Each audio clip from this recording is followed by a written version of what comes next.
welcome back to the MMA Rumor. Today I will be talking about why we needed to see a round 2 of UFC 264 in order to draw any noticeable conclusions about Conor McGregor and whether he is truly washed up as a fighter.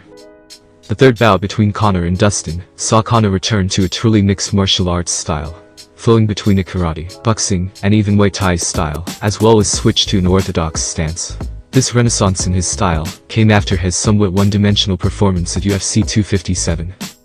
The first round of the fight was very action-packed and both fighters had their moments. Towards the end of the first round, after Conor stood back up, looked like we had an instant classic on our hands. A back and forth that would go down as a legendary conclusion to the heated rivalry between two of the best fighters in the world. But, unfortunately, the MMA gods were not on our side that night. Instead, we were cut short by the snap heard around the world. Why now? Why after 3 months am I only talking about this now? That's why. Conor just released some sparring footage of his 264 camp, and now we can see what he was trying to do, going to the fight.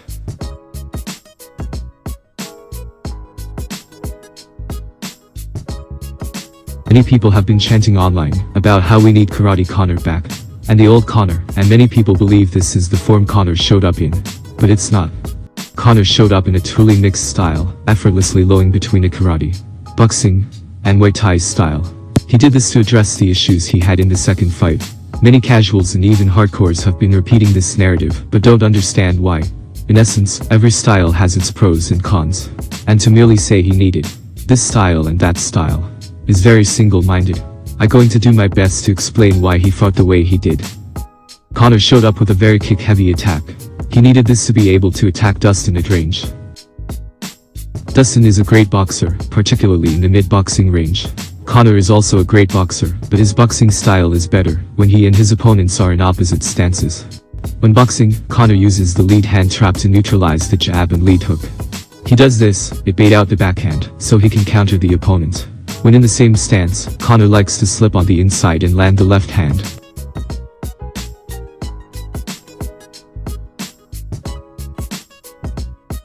But a well-educated jab can disrupt the timing of that slip.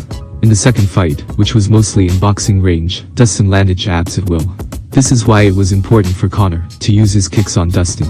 The kicks not only served as attacks, but also pushed Dustin back and gave him control of the octagon.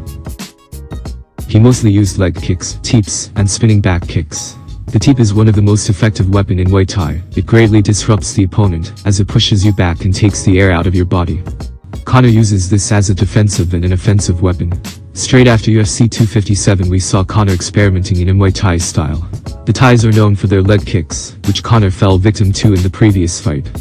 The Thai style allows free motion of the lead leg, so you can check kicks. Not only does Conor flow between a Thai style, but also switches stances to orthodox. While in opposite stances, it is easier to check leg kicks.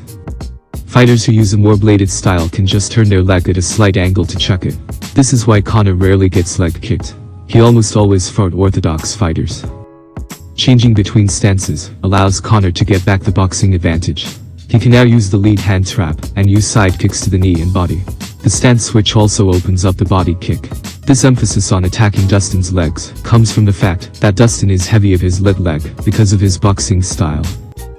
It also makes it harder to throw your own kicks, as you have to temporarily be on one leg.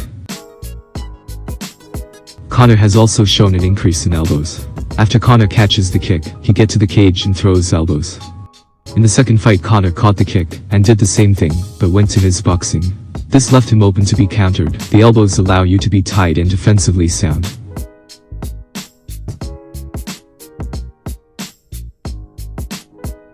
You can't talk about UFC 264 without Dustin's game plan. Looking at the locker room shots, he knew Conor would throw a lot of kicks, and was prepared to counter them. Dustin also said that after the second fight he had the timing of Conor's left down, and felt more comfortable. Conor's biggest mistake was trying to force the boxing exchanges from kicking range. In the second fight Conor made an adjustment to throw the left hand after his left cross.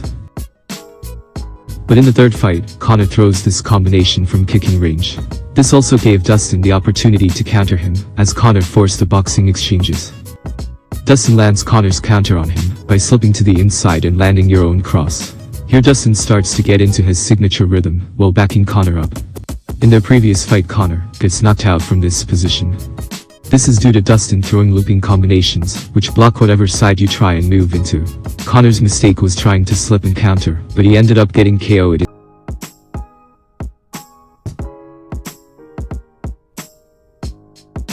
After the fighters stand back up, both are a little fatigued. Conor throws a teep then a 1-2. But when he does this, he makes the adjustment to slip Dustin's counter.